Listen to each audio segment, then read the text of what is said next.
We remain steadfast in our commitment in delivering local news that matters, stories that inspire, enriching the lives of Filipinos in Mindanao, in the Philippines and across the globe. This is your GMA Regional TV, kapuso ng bawat Pilipino.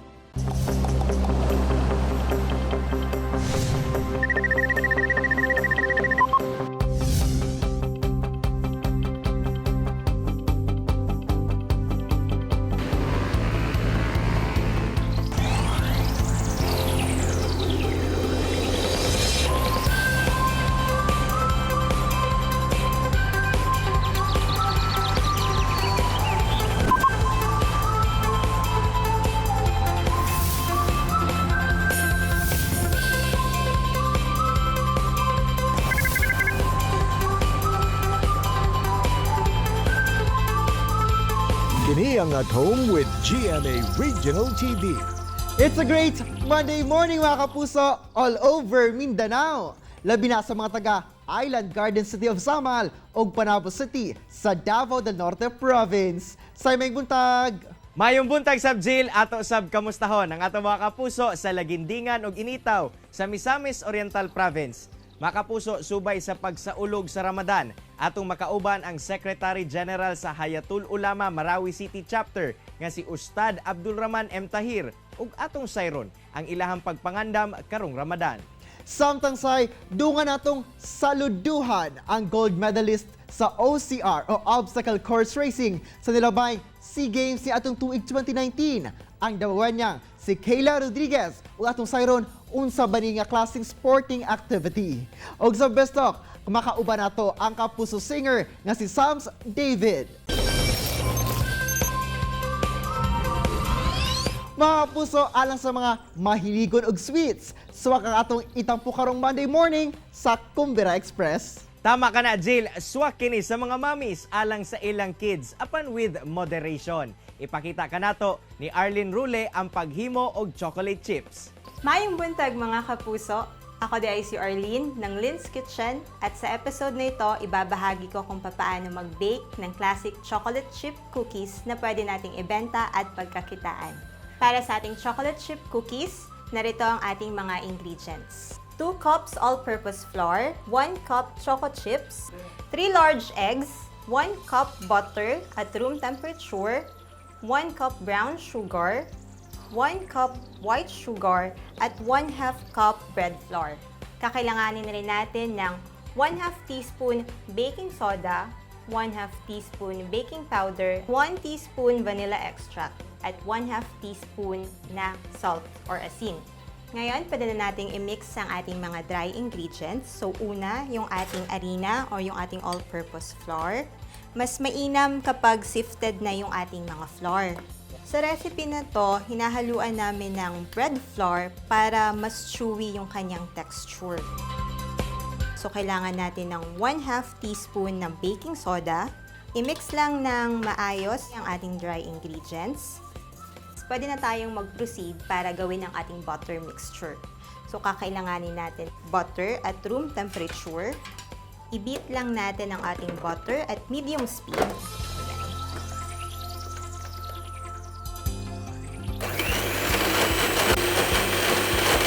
After sa butter, pwede na natin ihalo ang ating brown sugar.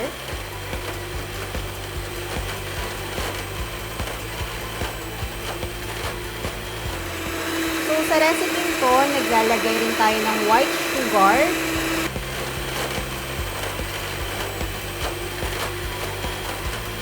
Pwede natin ihalo yung ating itlog.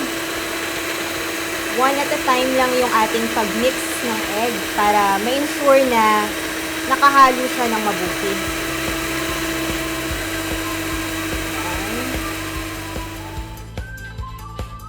After nating maihalo or ma-mix, makuha na natin yung consistency na gusto natin sa ating butter mixture, pwede na nating ihalo ang ating dry ingredients. Gradual lang rin yung paglagay ng harina para hindi makalat at para maihalo siya ng maayos. pinaka-importanting sangkap ng ating chocolate chip cookies, yung ating tsokolate. Kinat natin into cubes. Ihalo lang natin. Mix lang natin ulit. Matapos na ma-mix ang ating tsokolate sa ating dough mixture, pwede na nating i-scoop ang ating dough mixture. Pwede na nating ilagay yung ating mga chocolate chips sa taas para mas maging decorative siya. At para rin sa optimum na results, pwede nating i-chill yung ating cookie dough for 1 hour and then i-thaw natin for another 30 minutes. Saka natin i-bake sa 300 degrees Fahrenheit or 150 degrees Celsius for around 20 to 22 minutes.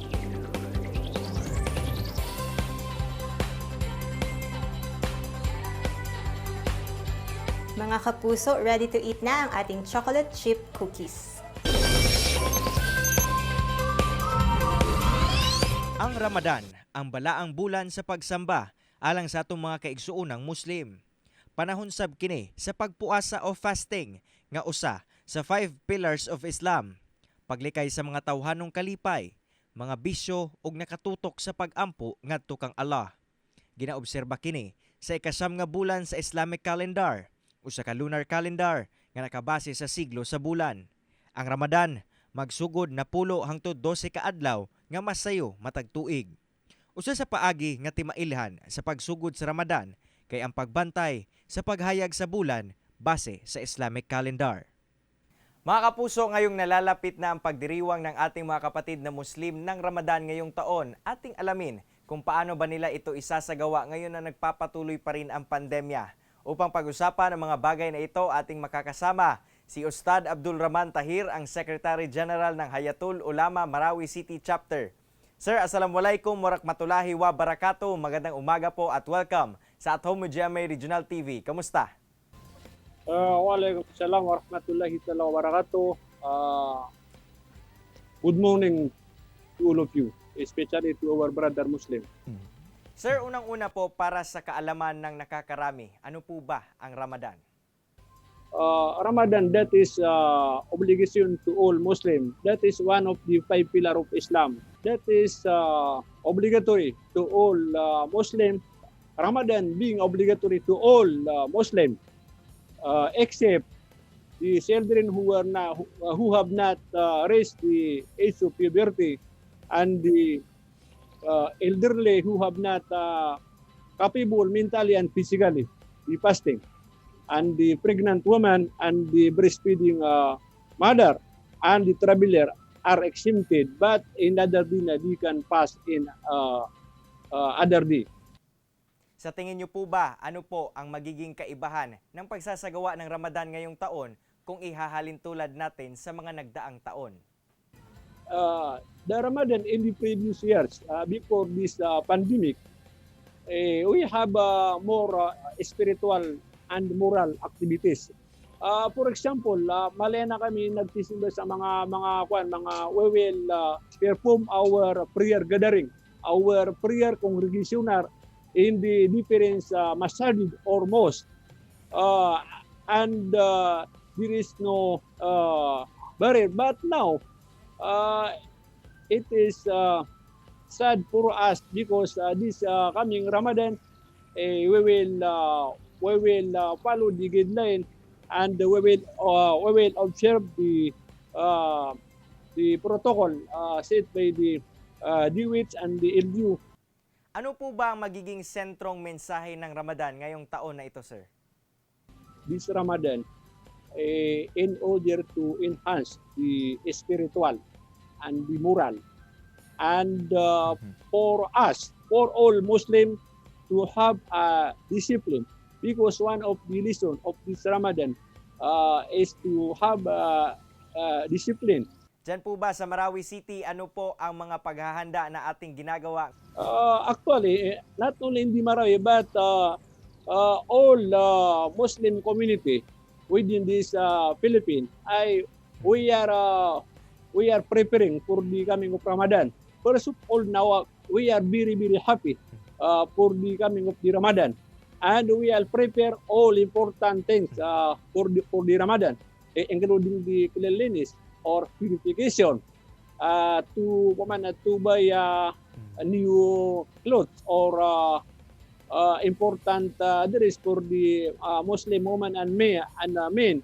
Last si Sir Tahir, inyong mensahe po sa ating mga kapatid na Muslim dito sa buong Mindanao. Alhamdulillah, Assalamualaikum to all Muslim in Mindanao. We will pray na Allah subhanahu wa ta'ala to prolong our life and to accept our prayers and fasting. Maraming salamat sa oras na iyong ibinigay sa At Home with GMA Regional TV, Ustad Abdul Rahman Tahir, at ingat po kayo palagi. Thank you. Maraming salamat din po. Kini ang At Home with GMA Regional TV. Mga kapuso, best start time na kauban si Attorney Resi Rizada. Resi!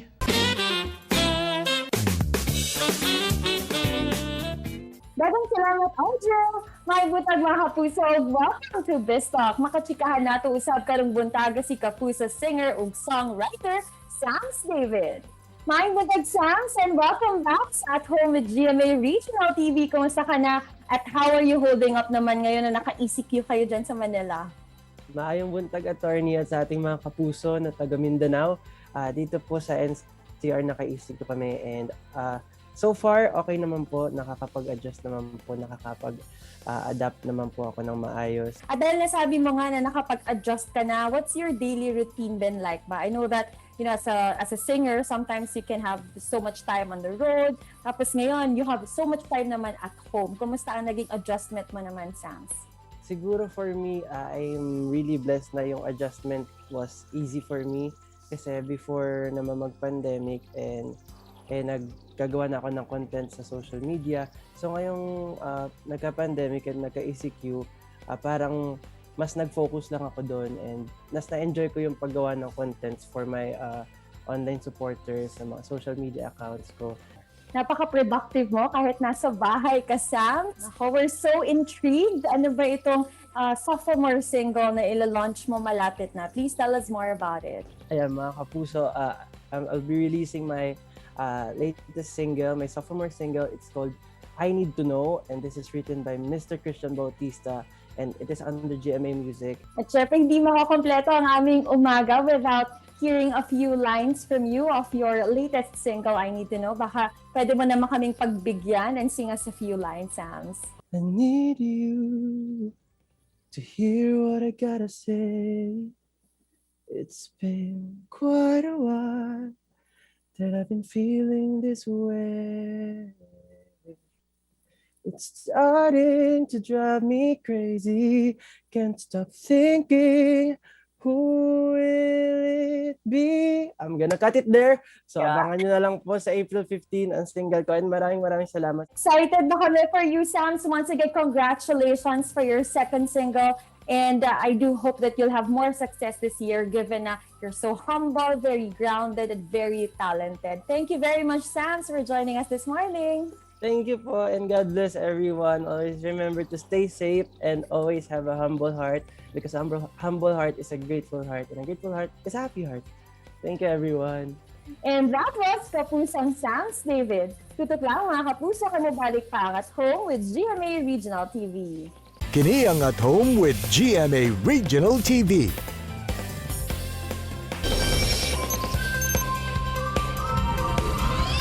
Mga kapuso, atong kakuhaan og inspirasyon ang istorya sa usa ka Davao nga athlete kinsa gold medalist sa obstacle course racing sa SEA Games 2019, si Kayla Rodriguez. Ato sabsayron mga kapuso kung unsa ba niya klaseng sporting event. Good morning, Miss Kay, og welcome sa At Home with GMA Regional TV. Kumusta ka? Hi, I'm good. Thank you for having me, Sir Argel. Og unang-una sa tanan, gusto na mo ipaabot nga proud me sa imuhang kadaugan isip gold medalist sa obstacle course racing sa nilabay nga SEA Games sa atong 2019. Apan, daghan sa mga kapuso, Miss Kay, ang wala pa nasayod bahin ini nga sporting event. Pwede ba nimo ma-share kung unsa ning OCR og paunsa pug ka nahilig o nasulod ni ini nga sport? So, obstacle course racing is simply running siya, but there are military type obstacles inside the certain distance. So, for example, 100 meters, 400 meters. I think tanan man siguro nakakita sa YouTube or Facebook about Ninja Warrior. That's a good example of obstacle course racing.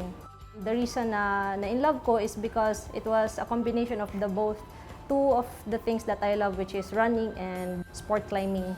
I was invited for a dinner sa organization sa obstacle course racing, and that's where I found out na they're looking for the very first Philippine team in obstacle racing. Because in 2019 was 30th SEA Games in Manila. So for me, gwapo lang siya na personal challenge too. And I went to Manila, competed there, and fortunately, my points were high enough para ma-appeal sa top 8 female to be part of the Philippine team. Wow, maka-amaze man sabay mo ang fighting spirit, Miss Kay. You took the risk and you gave your best para makuha gid ang spot isip usa sa Philippine national athlete sa SEA Games para sa mga sporting event. But I'm sure, Miss Kay, sama sa obstacle course, aduna sab kay mga obstacles o challenges nga nagian while training for SEA Games. Pwede ba niyo ma-share kung unsa to sa mua, Miss Kay? Okay. So, ang challenges during the SEA Games was new environment, and then 2 times a day, even 3 times a day mag-training. I think it's part of being a Philippine team athlete na trying to win gold for the Philippines. So, medyo homesick. I went to Manila and then left everything behind and then just simply trained there in Manila for 6 months and then pasakit and sacrifice for the country. O karon, please share with us sa imuhang gibati ato nga moment kag gipresenta nimo ang ngalan sa Davao ingon man sa Pilipinas sa SEA Games. And there we go, the cauldron is As a lit. Davaoeña, the very first na makakompete sa SEA Games for obstacle racing is, to be honest, dako ka siya na responsibility, and I always keep in mind every time na pressured na kaayo na to have fun. Like, I always go back to have that as my roots na pressure siya, but don't forget na this is fun.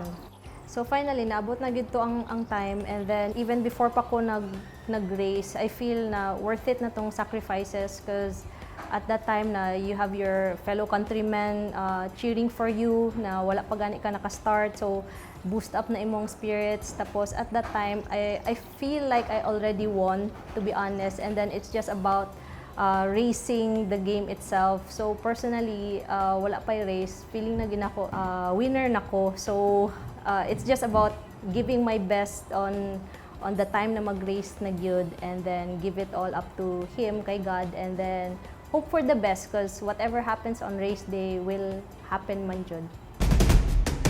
So after ato sa akong race, thankfully me and my team won the gold medal for the Philippines. So after ato, tawag mi sa Malacanang to receive our Lapu-Lapu Medal of Honor. And we are truly proud of you o sa tanan nga nag-represent sa atong nasod sa SEA Games 2019. Og I'm sure daghan na inspire og bibilib sa imuhang pagpaningkamot nga makabot ang tamis ka kadaugan. Mao nga unsa imong mensahe alas sa mga kapuso nga aduna say pangandoy nga buot sab mo representa sa Davao ingon man sa atong nasod sa natad sa sports. So one of my personal lessons po during the whole SEA Games, like trying to be part of the national team and then competing sa SEA Games, is to take risk and always bet in yourself. To be honest, I only had 3 months to be part of the first national pool, and then my mentality at that time, wala may mawala sa ako if I just compete. So I did my best and then took risk, and then eventually it paid off. I hope if nagabalak mo maging part of the national team, just bet in yourself lang jud and train hard and then race. Give it up to God, and most importantly, enjoy your sport, enjoy the race, and enjoy the journey. Alright, daghan kay salamat for sharing your story, Miss Kay. Og truly, we won as one. Once again, congratulations! Yes, thank you, Jill, for having me. Thank you, GMA and at home. Say, una pa man nagmadaugon sa SEA Games 2019. Grabe sad no ang naagian sa Davaoeñang si Kayla Rodriguez, labi na sa training. Apan, pinaagi sa iyang kakusgan, kakugi, pagkawais ug iyang abilidad. Nakapot gyud niya ang iyang pangandoy nga kadaugan. Samtang Jill, aduna may kausaban sa pag-obserba sa Ramadan karong tuiga tungod sa nagapadayong pandemya. Sigon ni Ustad Abdul Rahman Tahir sa Hayatul Ulama Marawi City Chapter nga dili kini makaapekto sa ilang paghalad ug pagampo ngadto kang Allah ug sa pagsubay sa tinudluan sa Islam. Sa mga kapuso, atong suportahan ang sophomore single ni kapuso singer Sams David nga I Need to Know. Available na kini sa tanang streaming platform karong umaabot nga April 15. Mga kapuso, unta na-inspired nga kakaton kamo sa gishare sa itong mga bisita karong buntaga. Sama na lang sa panultihon ni Confucius nga it does not matter how slowly you go as long as you do not stop. Mga kapuso, makita pagbalik ang atong episode pinagi sa pagbisita sa www.gmaregionaltv.com ug ayaw kalimot na mag-subscribe sa official YouTube channel sa GMA Regional TV. See you tomorrow mga kapuso, ug always remember that God is good all the time. Ayaw sab kalimot sa pag-smile.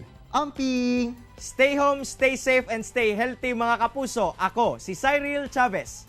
Kinisab si Argil Relator. Buong puso para sa kapuso!